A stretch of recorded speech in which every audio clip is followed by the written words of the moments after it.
आज हम पढ़ने वाले हैं नाउन का सबसे महत्वपूर्ण टॉपिक केज, कारक। किसी भी वाक्य में कोई संज्ञा अगर उपस्थित हुई है तो किस रूप में है? सब्जेक्ट रूप में है, ऑब्जेक्ट रूप में है, अधिकार के रूप में है, संबंध के रूप में है या फिर संबोधन के रूप में है, यह बताता है केज। केज सामान्यतः 5 प्रकार के होते हैं। कितने प्रकार के? 5। पहला कहलाता है नॉमिनेटिव केज, दूसरा कहलाता है ऑब्जेक्टिव केज,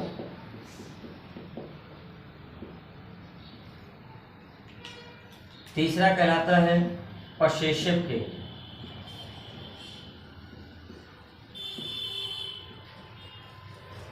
चौथा कहलाएगा नाउन इन अ पोजीशन,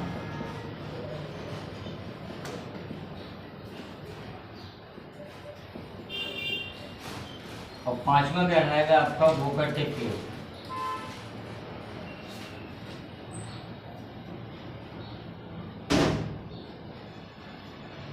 अब यदि हम बात करें नॉमिनेटिव केज की, तो नॉमिनेटिव केज ऐसा कारक होता है जो यह बताता है कि कोई संज्ञा किसी वाक्य में सब्जेक्ट रूप में आई है या नहीं आई।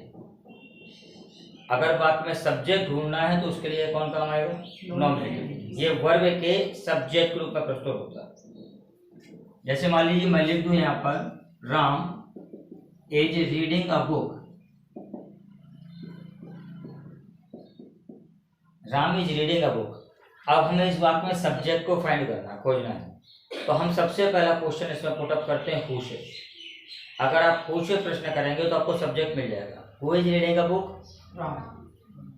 That means Ram is in this sentence in a nominative case. Ram इस वाक्य में किस केज में आया? नॉमिनेटिव केज, मतलब सब्जेक्ट रूप में। इसी को कुछ लोग कहते हैं subjective cage,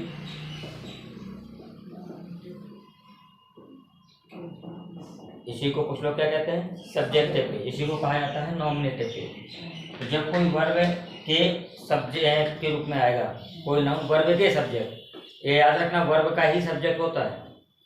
without verb there is no any subject and object. जब कोई संज्ञा, जब कोई नाउन किसी वर्ब के सब्जेक्ट रूप में आएगा तो वो क्या कहलाएगा? नॉमिनेटिव केज कहलाएगा। यदि हम बात ऑब्जेक्टिव केज की करें तो जब कोई नाउन किसी वर्ब के ऑब्जेक्ट रूप में आएगा, वर्ब के ऑब्जेक्ट रूप में, तो क्या कहलाएगा वो? Objective case. सामान्यतः ऑब्जेक्टिव केज 2 प्रकार के होते हैं। एक कहलाता है आपका इनडायरेक्ट ऑब्जेक्ट और दूसरा कहलाता है आपका डायरेक्ट ऑब्जेक्ट।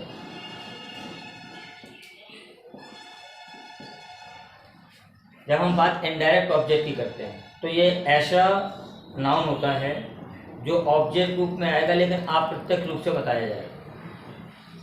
डायरेक्टली नहीं बताया जाएगा, इनडायरेक्टली बताया जाएगा। और सामान्यतः इसमें सभी सजीव आते हैं।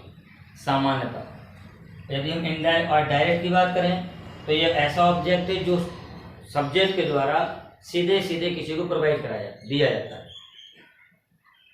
डायरेक्टली रूप से मॉडिफाई किया जा सके वो डायरेक्ट ऑब्जेक्ट कहलाएगा। अगर हम वाक्य में इनडायरेक्ट ऑब्जेक्ट ढूंढ रहे हैं, याद रखिएगा इनडायरेक्ट ऑब्जेक्ट ढूंढ रहे हैं तो क्वेश्चन करेंगे हम whom से, और यदि हम डायरेक्ट ऑब्जेक्ट ढूंढ रहे हैं तो क्वेश्चन करेंगे हम what से। यदि हम सब्जेक्ट ढूंढ रहे हैं तो सब्जेक्ट ढूंढने के लिए क्वेश्चन करते हैं हम who से। ये याद रखने पड़ेंगे आपको। To find our object and subject, to remember who, whom, what। Subject के लिए who, ऑब्जेक्ट के लिए whom और what। जैसे मान लो मैंने यहाँ पे लिख दिया I gave him 2 rupees। I gave him 2 rupees। Who gave him 2 rupees? मैंने उसे 2 रुपए दिए। किसने उसे 2 रुपए दिए? मैंने।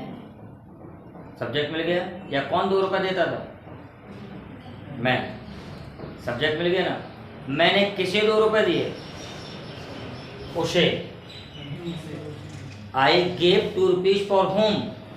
मैंने किसको 2 रुपए दिए? उसे। Then him is an indirect object. What I gave him? क्या दिया मैंने उसे? 2 रुपीज। 2 रुपए दिए। तो ये 2 रुपीज जो आ गया ये हमारा डायरेक्ट ऑब्जेक्ट है। कैसा है? और ये कैसा है हमारा? Indirect object. और कोई भी सेंटेंस हो, याद रखिएगा सबसे पहले उसमें लिखा जाता है indirect object, after then direct object. यदि हम डायरेक्ट ऑब्जेक्ट को इनडायरेक्ट के स्थान पर लगाएं तो उससे पहले हमें टू लगाना होता है। इसको हम ऐसे भी बना सकते हैं, I gave two rupees, I gave 2 rupees to him, I gave 2 rupees to him. यदि इनडायरेक्ट तो हम कहाँ ले जाएंगे? डायरेक्ट के बाद, तो उसके पहले क्या लगाएंगे? टू। और यदि इनडायरेक्ट को हम डायरेक्ट से पहले रखेंगे तो उसके पहले कोई भी प्रपोजिशन लगाने की आवश्यकता नहीं होती, याद रहेगा। अब इसके बाद आते हैं पसेसिव के। जब कोई एक संज्ञा किसी दूसरी संज्ञा पर अपना अधिकार दर्शाए, याद रखिए मैंने क्या कहा, जब कोई एक संज्ञा किसी दूसरी संज्ञा पर अपना अधिकार दर्शाए। जैसे मान लो मैं कहूँ यह मार्कर मेरा है, तो मार्कर पे किसका अधिकार हो गया? मेरा। तो मेरा शब्द जो आया वो क्या हो गया? Possessive case. और पसेसिव केस को हम सामान्यतः 3 भागों में व्यक्त करते हैं, 3 प्रकार से। पहला कहलाएगा ऑफ का यूज करके, याद रखिए काय के यूज से? ऑफ के। दूसरा कहलाएगा अपोस्ट्रोफे कॉमा का प्रयोग करके,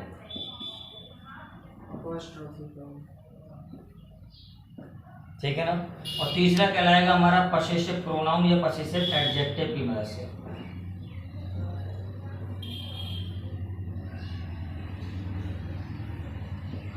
पसेसिव प्रोनाउन या एडजेक्टिव की मदद से। और जब भी हम फाइंड इन द एरर्स करते हैं तो सबसे ज़्यादा फाइंड इन द एरर्स मिलती है हमें इसी केस में, ऑफ और अपोस्ट्रोफी कॉमा। सबसे ज़्यादा एरर्स इसी में मिलेंगी। बात समझ में आ रही है? कैसे? देखो जब ऑफ का यूज करना हमें,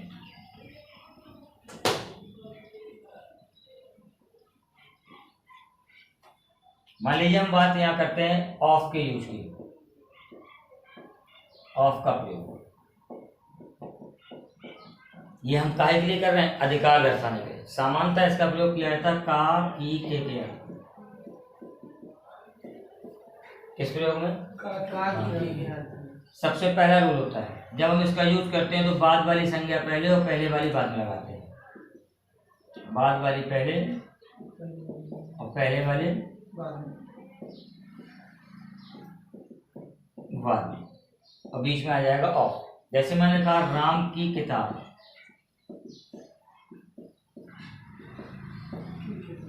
तो पहले बाद वाली संज्ञा आएगी बुक ऑफ, अब पहले वाली राम, बाद वाली संज्ञा पहले और पहले वाली बाद में। अब इसका दूसरा जो सबसे इंपॉर्टेंट रूल है वो ये है कि इसका प्रयोग 2 सजीवों के बीच में कभी नहीं करते। क्या सर? इसका प्रयोग 2 सजीव संज्ञाओं के लिए नहीं करते।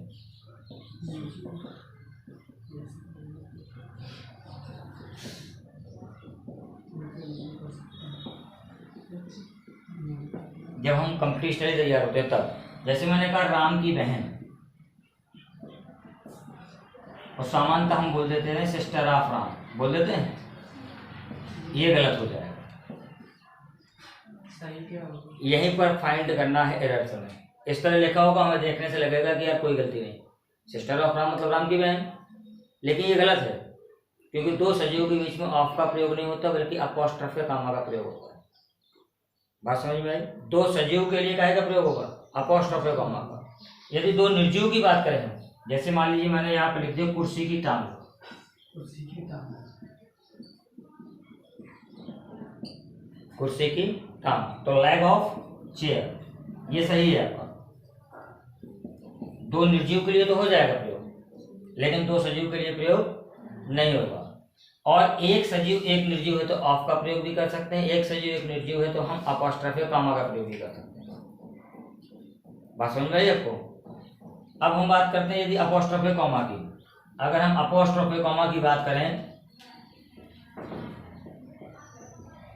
Apostrophe comma,